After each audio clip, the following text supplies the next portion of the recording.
one of my favorite places in the world because of my grandfather is Walden, Colorado. It's just for the last maybe 15 or 20 years, him and all of his best friends, they go to Walden, Colorado, and they have like an annual fishing trip, and they just like camp for like 4 or 5 days and just go fish. And when I was in college, when I started fly fishing, my gramps was like, you can come on the fishing trips now. And so for like 4 years, every year I would just go in with them and fish.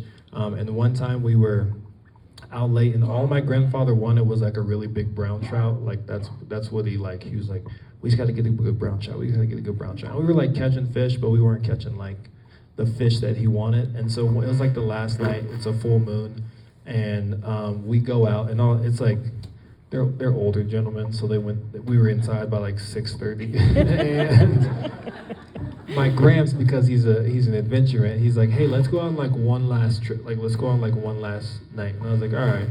So we go out, and we like walk maybe like a quarter mile around the other side of the lake, and we're fishing this like little shallow drop off of this lake, and we're fishing, and it's like an hour, but it's just like I can see his silhouette, and it's just like his silhouette, the moon, the butte behind them, and then just like the still water. It like wasn't windy, it was like perfect, and we could just hear us casting.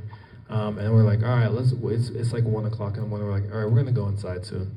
And so we're just like casting, and then I'm stripping the fly, and I like felt a bump, and it was like, I was like, oh, that felt like a fish. And I keep stripping, and I felt another bump, and I was like, all right, maybe I don't know what a fish feels like. So I'm stripping. And then this fish eats it, and I'm like fighting it. And it's nighttime, so I can't like see how big the fish is. I can just like hear it splash. So I'm like reeling, I'm like, Gramps, I got a fish. So he comes walking over. He has his flashlight, he has the net.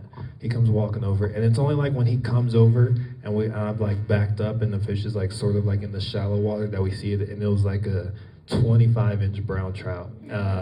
And we're like standing there, we're like, oh my God! And we're like standing there, and my grandfather, he's a stereotypical old guy, so he never really showed that much emotion in life.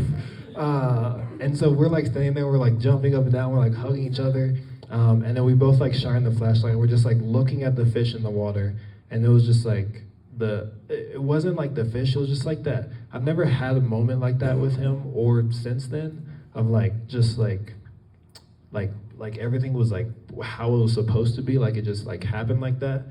So we both just like looked at the fish. I took a picture with it, we switched, he took a picture with it, and then all the photos are blurry because it's like nighttime. We both like let it go, and then we just like walked back to the car, and then when we got back, all the other guys were asleep, so we woke up the next morning, and I love my grandfather. We're like sitting there at breakfast, and the other guys were like, so how'd you guys do last night? You guys catch anything? My grandpa just goes, nah, nothing much.